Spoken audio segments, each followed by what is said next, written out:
ನಮಸ್ಕಾರ ಸ್ನೇಹಿತರೆ, ನಮ್ಮ ಮೈಥಾಲಜಿ ಮೀಟ್ಸ್ ಮೀ ಚಾನೆಲ್ಗೆ ತಮಗೆಲ್ಲರಿಗೂ ಸ್ವಾಗತ. ಈಗ ನಾವು ಭಕ್ತಿಯ, ಕರುಣೆಯ, ದಯೆ, ಧರ್ಮದ ಸಾರ ಮತ್ತು ಆಹಾರದಲ್ಲಿ ಬ್ರಹ್ಮಸ್ವರೂಪದ ಪವಿತ್ರತೆ ಚಿಹ್ನೆಯಾದ ದೇವಿ ಪಾರ್ವತಿ ಅನ್ನಪೂರ್ಣೇಶ್ವರಿ ಅವತಾರವಾದ ಕಥೆಯನ್ನು ಅದರ ದಿವ್ಯತೆಯ ಆಳವಾಗಿ ಅರಿತುಕೊಳ್ಳೋಣ.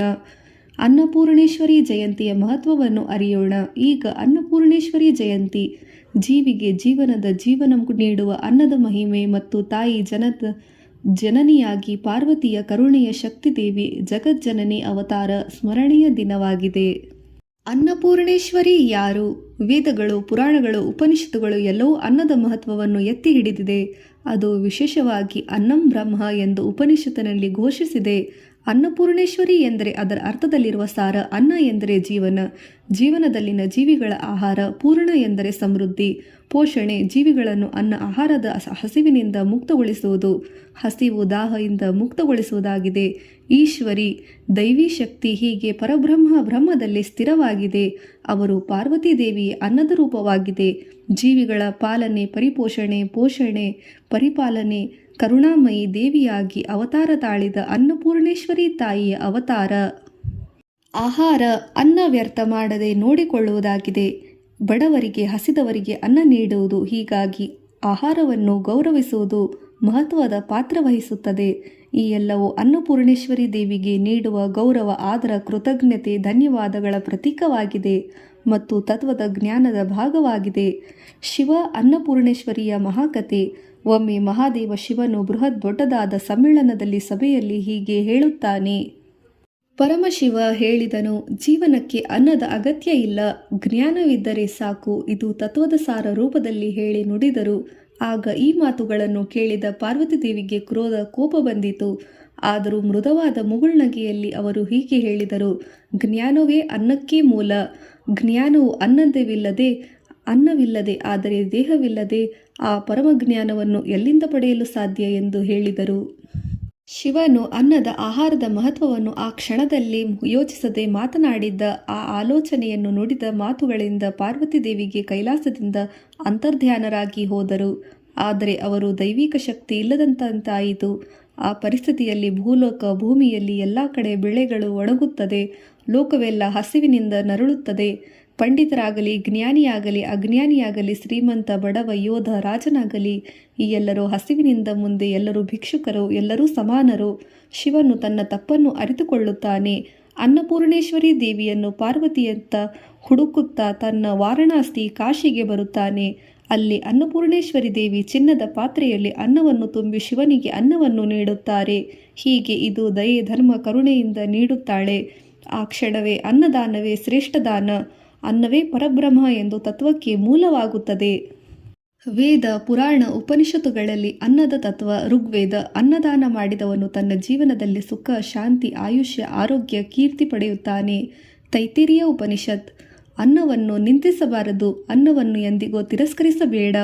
ದೇವಿ ಭಾಗವತ ಹೇಳುತ್ತದೆ, ಅನ್ನ ನೀಡುವುದು ದೇವಿಯ ಆರಾಧನೆಯ ಶ್ರೇಷ್ಠ ಭಕ್ತಿಯ ಉದಾಹರಣೆಯಾಗಿದೆ. ಮನುಸ್ಮೃತಿ, ಅತಿಥಿಗೆ ಅನ್ನ ನೀಡುವುದು, ಬಡವರಿಗೆ ಆಹಾರ ನೀಡುವುದು ಇದು ಜೀವನದ ಹಕ್ಕುಗಳನ್ನು ಗೌರವಿಸುವ ಧರ್ಮವಾಗಿದೆ.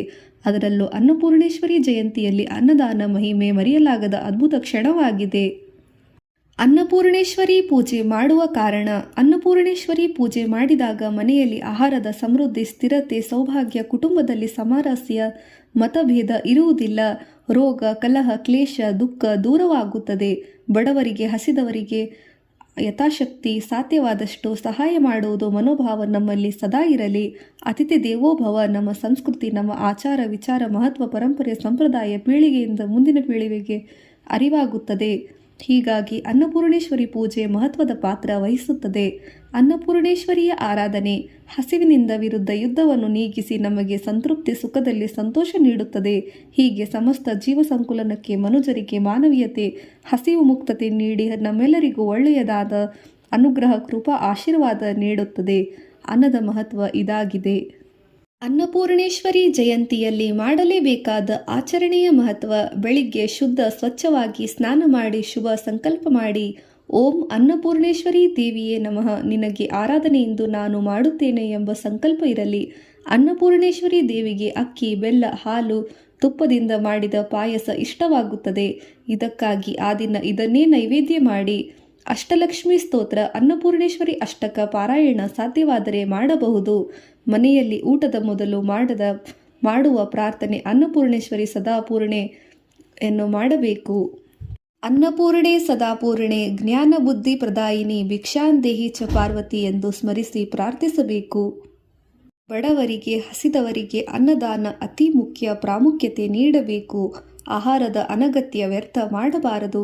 ಆಹಾರ ವ್ಯರ್ಥ ಮಾಡದೆ ಪ್ರಾಣಿಗಳಿಗೆ ನೀಡಬಹುದು. ಮನೆಯಲ್ಲಿರುವ ದೊಡ್ಡ ಹಿರಿಯರು, ಚಿಕ್ಕವರು, ಮಕ್ಕಳು ಎಲ್ಲರೂ ಸೇರಿ ಊಟ ಮಾಡುವಾಗ ದೇವಿಯ ಪ್ರಾರ್ಥನೆ ಅಗತ್ಯವಾಗಿದೆ. ಈ ದಿನ ಮುಖ್ಯ ಸಂದೇಶ: ಹಸಿದವರಿಗೆ ಅನ್ನ ಕೊಡುವುದು. ಹೀಗೆ ದೇವಿಯ ನೇರ ಪೂಜೆ ಮತ್ತು ಅವರು ಪ್ರಸನ್ನರಾಗಿ ನಮಗೆಲ್ಲ ಯಾವಾಗಲೂ ಅವರ ಕೃಪೆ ಆಶೀರ್ವಾದ ದೊರೆಯುತ್ತದೆ. ಸಾಂಸ್ಕೃತಿಕ ನೈತಿಕ ಸಂದೇಶ: ಅನ್ನಪೂರ್ಣೇಶ್ವರಿ ಕೇವಲ ಅನ್ನದ ದಾತೆ ತಾಯಿ ಅಲ್ಲ, ನಮಗೆ ಧರ್ಮದ ದಯೆ, ಕರುಣೆ, ಶಾಂತಿ, ಮಾನವೀಯತೆ ಗುಣಗಳನ್ನು ಈ ಕಥೆಯ ಮೂಲಕ ಸಂದೇಶ ನೀಡುತ್ತಾರೆ. ಅನ್ನದಾನ ನೀಡುವುದು ಧರ್ಮ, ಅರ್ಥ, ಕಾಮ, ಮೋಕ್ಷ, ದಾರಿ, ಪ್ರೀತಿ, ಪ್ರೇಮ, ಮಾತೃತ್ವ ಇವುಗಳ ಸಮನ್ವಯ. ಈ ಕಥೆಯ ಸಾರಾಂಶದ ಹಿನ್ನೆಲೆಯ ಸಾರ ಇದಾಗಿದೆ. ಊಟ ಮಾಡುವ ಮೊದಲು ಪ್ರಾರ್ಥನೆ: ಅನ್ನಪೂರ್ಣೆ ಸದಾಪೂರ್ಣೆ ಶಂಕರಂ ಪ್ರಾಣವಲ್ಲಭೆ ಜ್ಞಾನ ವೈರಾಗ್ಯ ಸಿದ್ಧಾರ್ಥಂ ಭಿಕ್ಷಾಂ ದೇಹಿ ಚ ಪಾರ್ವತಿ.